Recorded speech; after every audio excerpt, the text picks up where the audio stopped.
Hey guys, Jake here. We're at Pear Tree Ranch, and I got Ryan Rose, and we're doing the Hot Ones Challenge. I talked Ryan into eating some of the spiciest wings on earth with me, and we're going to do it while answering your horsemanship questions. Let's dig in. It is burning so much. My lips are going to be so fat when we're done. My tongue. Yeah, don't breathe in. It just hurts. Yeah, it just hurts, and it just is not nice. Why are we doing this? We don't have to eat these. I'm questioning life's decisions right now. Okay, so we're going to start our Hot Ones Challenge. We've got mild to wild, and what we're going to do is Ryan and I are going to take turns reading each other horsemanship questions. We're both going to eat the wings, and then one of us has to read the question, and the other has to answer it. All right. And we got some lifelines here. Lifelines. So Jake and I are always a little bit competitive with each other. And so whoever wimps out first and goes for the water or the milk or the bread or even ice cream or maybe even Pepto-Bismol.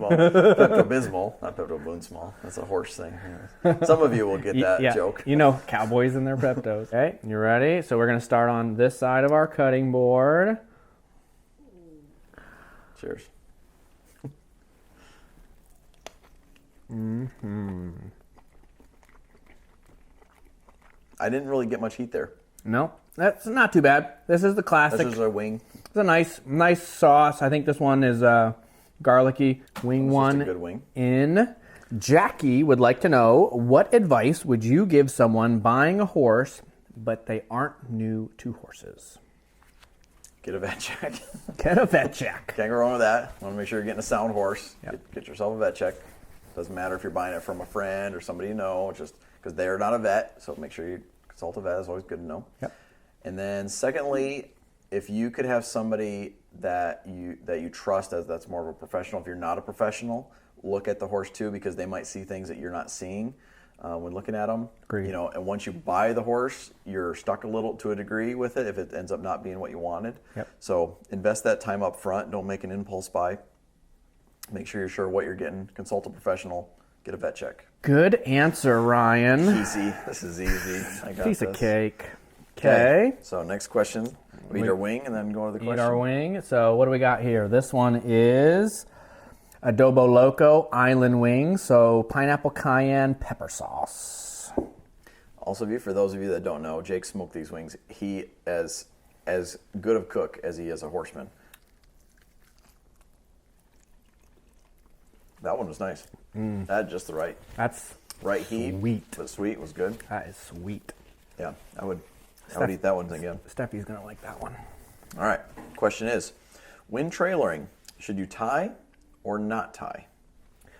This comes from Jeanette. To tie or not to tie? That is the question. Personally, in my experience, I've always tied. I have seen one time I've experienced a horse that went down in a trailer. The trailer's shaking and I pull over. I'm like, what the heck? And I open the window and there's no horse. I'm like, what the heck? And she had slipped and was tied. And I went back there and spank, bang, stood up. Okay, backed her off, checked her over. That's, one time. And I have traveled back and forth across the country so many times, countless number of times. I personally always tie, unless I am turning them loose in a box stall. So my trailer is a stock trailer, and you can have it all open. You can have 3 box stalls. It's not quite 12 by 12, but it's 3 box stalls. And depending on the number of horses, I'll sometimes let them travel loose. Usually what I would do is I would still tie them while we're traveling, and then if I'm overnighting, they can stay in there as a stall. I will untie them. They have a bucket of water and a hay net. Even if I have that trailer stacked with 7 horses and I'm driving across the country, or from your house to mine or mine to yours, where you are in Wisconsin, that's 20, 24 hours of traveling. I'm still going to have a bucket of water and hay net available to each horse, and they're usually all tied. That's me personally. I think if I were to have a lifeline in there, it's going to be maybe a snap that could break free if they go. But in my experience, I've been safe and happy with them tied. All right. Next up, what do we have here? Mescaline? Yeah. Oxycane? Yeah, I think they call it mezcaline. I think Mezcaline. it's like a Spanish style sauce that they'll a lot of do. I've seen it come in like a big bowl where it's all together.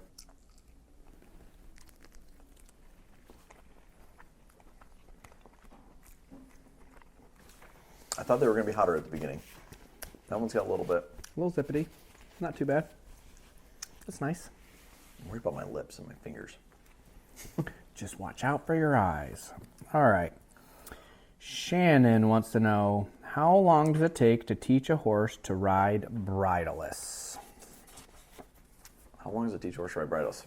That would really drastically depend on the handiness level of the rider. So I one time started a colt bridleless for fun, see how that would go. So I did the first ride.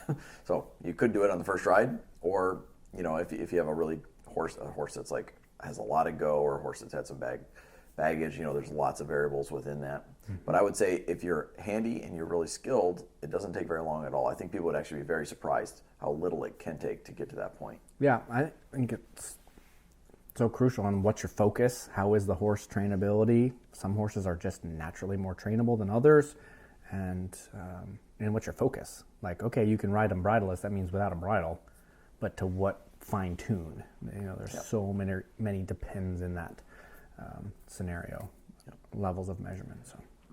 And for the record, we asked Facebook to give us these questions. So these questions were pulled from Facebook. We're drawing them at random. So these are your guys' question. And okay. Next up, Los Calientes, the Verde sauce. So this is their green sauce. I've had this one before, and it is yummy.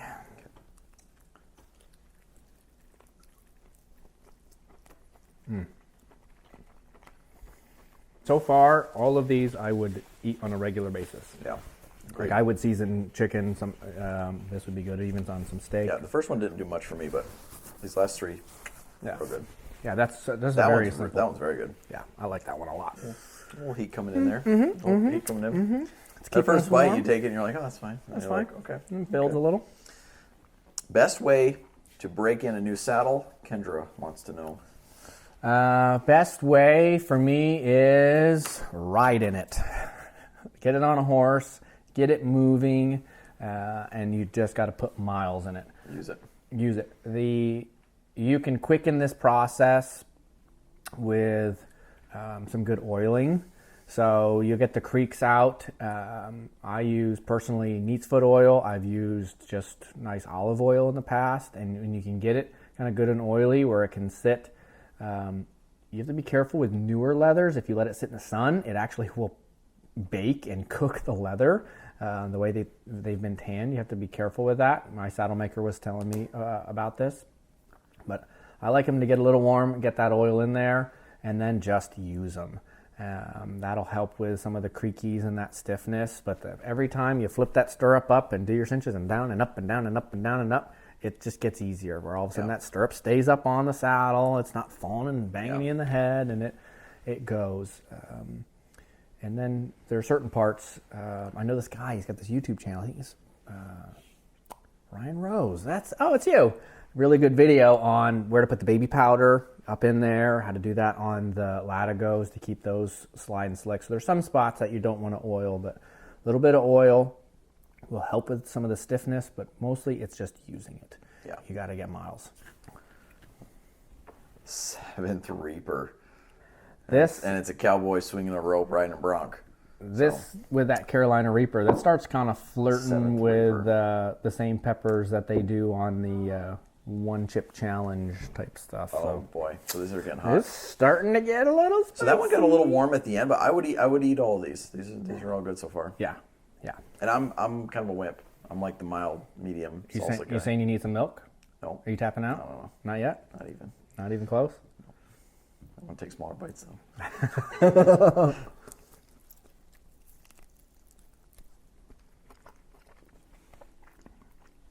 So you like hot stuff? I have trained myself to enjoy this more and more. I've always kind of liked spicy. This is pretty spicy. My tongue's burning. Yeah, it's burning. Yep, that's You're pushing me the cards. You're kind of like, giddy up. That one's uncomfortable. Yep. Michelle wants to know, how do you tell if a horse is troubled? How do you tell if a horse is troubled? That is a good question, because I think fundamentally, if you're into horses, that is one of the most important things you'll ever work on. Yeah. So there's some classic body signs. You can look for their head being elevated is a real obvious one. If their ears are kind of like pinned back and more of a worry, not like that back, but like kind of back like this, the head is up. They're thinking about flight mode. They're not blinking. Usually they're not any movement in their mouth. Their lips are maybe pursed a little bit and tight. The breathing will be shallow and quicker. They're sweating kind of when doesn't match the temperature outside and the workload. There can be kind of an emotional sweat going on, maybe what we're about to experience. I was going to say, that sounds just like me right now. Yeah, and we can't forget that at the end of the day, all horses are prey animals, and so them getting troubled. And also, one of my pet peeves that I try to communicate on this channel is, does your horse understand pressure? If your horse understands pressure, that is one of the most important things to help them not be troubled. I call that taming. Training is when you're like teaching them a sequence that they already know and kind of stringing things together, combinations of things. But when you're just teaching them to accept things and be okay with it, that is a taming sequence there. And I really like to differentiate that a little bit. Yeah. A little spicy? Yeah. We'll get a little closer to... Start burning. I get uncontrollable hiccups when I start doing spicy food. So far, I'm glad that I don't got the hiccups yet. I wish we hadn't set it up with the whole Cowboy, if you go for the milk. You're wishing you had the milk? Because I'd like to take a swig of that right now. If you eat that bread, you ain't no cowboy. So we're going to take a bite. Okay, what do we got next? This is the collards. I'm excited about this. Collards and ghost. So this is ghost pepper. Ghost pepper. Oh, baby. Whew. Okay. What is the most... Is it warm in here? I got the heat on. It's a little chilly outside. Oh, man, that is like burning all the way back. Holy cow. That's hitting hard right now. You want to borrow my milk? Yeah, I really want some milk right now. What is the most introverted horse you've ever worked with? That one's not fun. I've had a few really introverted horses, and I think I would probably have to go with, we called him the Superman Slam horse. And the horse seemed really fine, and he would blow so hard that he would fling himself all 4 feet in the air and slam on the ground. And he did this with me on him. Luckily, I was bareback, and he did it 3 times. And it was like, everything's great. I'm laying on him. Seems great, right? And it's like, okay, let's just move a little quiet little. And he just, boom, exploded. And after 4 weeks of training, to just walk and stop and get rubbed on bareback was massive progress. The explosion to me is what really told of how introverted he was, that he just held so much tension and bother inside. My good gray horse was pretty introverted and had a lot of bother, but he still was pretty strong to tell you like where you could stick it and where you could go. And this other horse just was really shut down, and it was so frozen and stiff all the time. So how are you not acting like that isn't really hot? My mouth is lit up right now. I like it. Glutton for punishment. You're like not even phased. That's why I'm going for the water. I'm gonna cry. We got to keep going here. I'm gonna cry as we get a little bit further. Holy smokes! That was this one. That was this one, the ghost peppered. So we got 4. Okay, 4 left. We got 4 left. And this is Turfings Curse. Sauce it.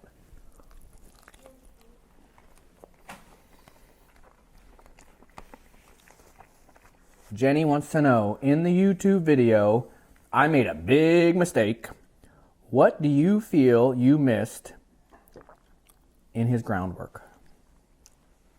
So she's talking about the video. Okay. There's a video. If you'll maybe kind of share about that video. So there's a video of a horse I was working with in Texas, and I said I made a big mistake because I almost got mucked out sitting on him.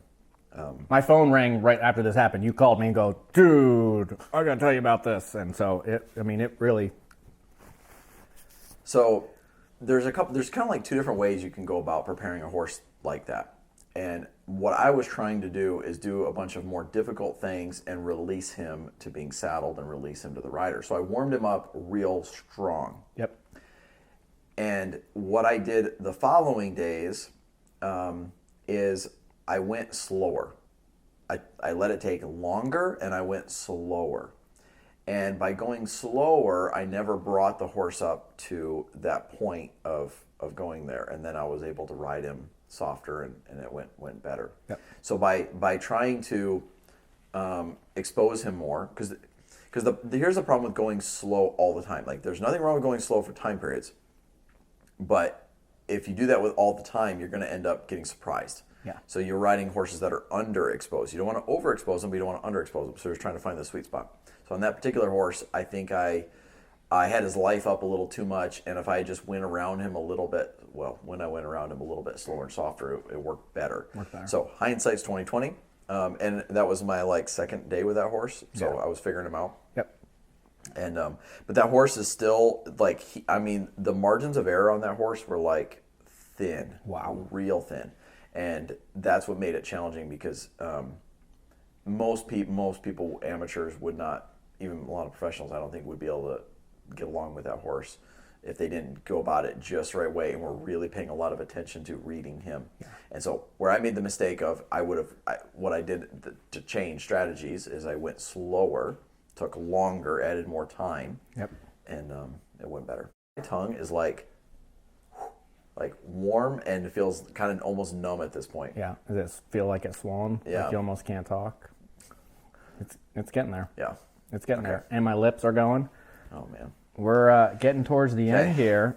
All right, so next question. So what sauce are we on next? We're to Da Bomb Evolution. In case you guys missed it, I put a nice video for Ryan to get psyched out by this one. This is where Shaq really, I think, cried a little bit. Okay, question for you is, when colt starting, what's the progression of bridles? Here we go.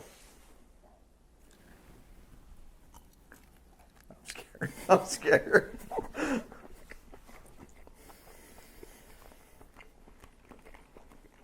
don't even want that in my hands.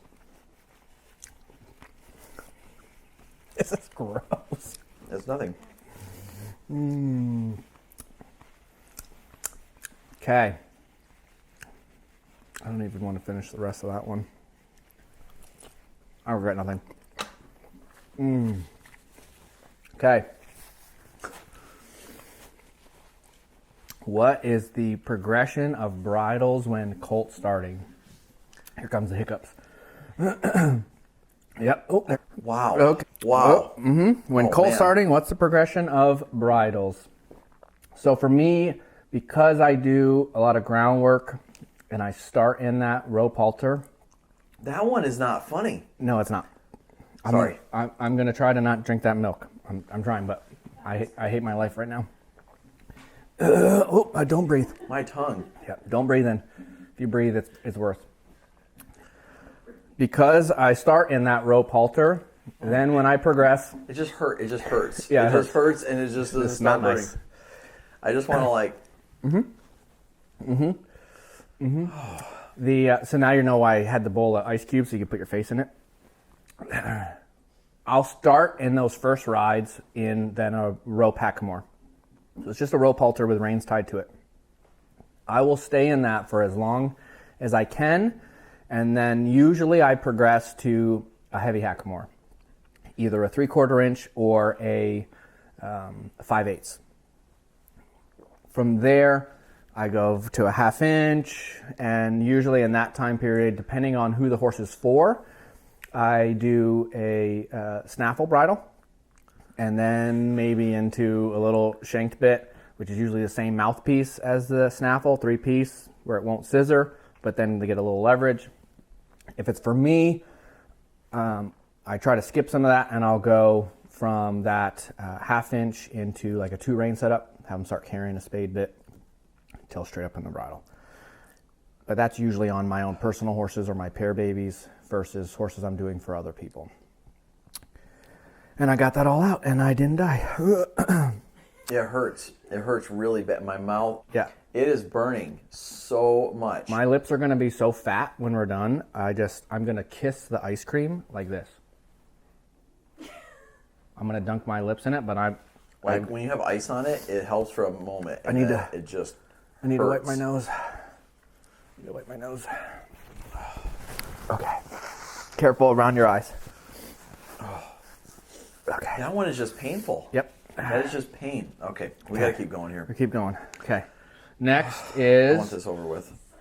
Dingo Psycho Hot Sauce. Warning, extreme. This is a 15 out of 10 Oh my. Why did I let you talk me into this? because we used to be friends. You might not want to be my friend anymore.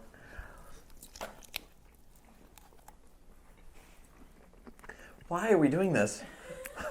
What? We don't have to eat these. I'm questioning life's decisions right now. It hurts. Okay. Wanda wants to know, how would you address a horse that protests going into a canter by kicking out? Thank you, Wanda. I would teach it to respond to your leg better. Careful. Respond to your leg better. You don't have to fix it at canter. Try to get halt to trot. Okay. Okay. We're just gonna trying to get this over. Oh my, that is so hot. Yeah. My mouth. So this is the last stab. And traditionally on the show, what they do is they Why? put a little dab. If you guys would have saw Jake sauce these things, he sauced them like for real, and I was like, that was a bad mistake. I should have sauced them, and my mouth is so burning right now. I'm sorry. I'm not sorry. I want to use. I don't use bad words normally. I want to use bad words. Like sugar biscuits? Sugar biscuits. Sugar biscuits. Oh my lips. Okay. Why are we doing this? Okay. You can, a little dab will do you. Oh no. Yep, just a little bit. You can even use my baby dab there. Oh, it hurts. Okay, ready? I got too much.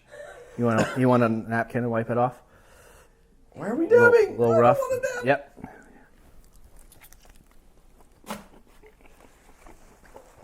This is such a bad idea. Oh. This is so horrible. You're going for all of it, and you haven't touched your milk or water or nothing. I watched Shade of Buffs What do you have to prove? like 10 times. Oh, Ryan, look what I have. Am I supposed to? How am I? Am I supposed to ask you a question right I now? think he asked me a question. Describe your favorite ground and ridden exercise. I'm on a my diet gosh. too. That's a lot. That's not a short question. This bowl was in the freezer. My answer is yes. I like groundwork and I like riding. It's so bad. It's so bad. Okay, I've said for a long time, my number one groundwork move, if I can only pick one, is what I call horse burpees, where you take the rope. Oh, okay, I gotta get my spoon ready. And when you take the rope and you put it on the far side of the horse, over the withers or behind the saddle horn, and you get them to follow their nose and turn around, because you get all the body parts going in all the directions at one time. And then when it comes to riding, I like cows. I like cowboy stuff. My brain doesn't know anything else. I like cowboy stuff. I like that question. Did I answer? Did I make it? Did I get a prize? My favorite ground exercise, besides rope therapy, I'm not gonna count that. Oh yeah. It is so hot. I want to cry. Like, I want to stop filming. I want to be done. I want to be done. Like, turn it off. Yeah, if it weren't for your phone that's filming right now, we could call you for your mommy. Oh, my tongue is burning. My tongue is burning so bad. It'll be better in about 20 minutes. Oh, man. close canter circles at Liberty. It's just like, love it. I feel so cool. What's happening? Favorite ridden exercise? Are you hogging all the mint chocolate chip? Rollbacks. I love like that feeling of a horse stopping, getting back, rolling back, and I like practicing them. Okay. If you guys enjoyed seeing us suffer through Mint this, chocolate chip is my favorite. that's keto. You're eating my keto ice cream. It's mint chocolate chip. The mint. It'll settle on my belly. Spoon too? No. I moved your spoon so you could eat that one, but I forgot about your keto ice cream. Sorry. I'm trying to lose some weight. I think we're probably still now. We don't even know where we are in time and space. We're on Pear Tree Ranch YouTube, I think, at the end now. So if you guys are enjoying what we're doing, enjoy these horsemanship questions, leave us a comment.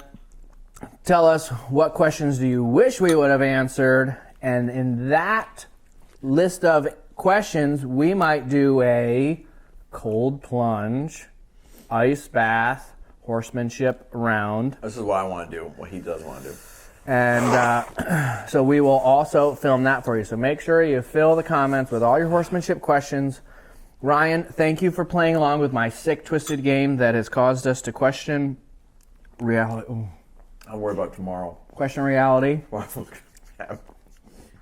Our wives are laughing at us, but they don't know what's coming because they're going to have to try it next. All right. Thank you. Thanks, man. Thank you.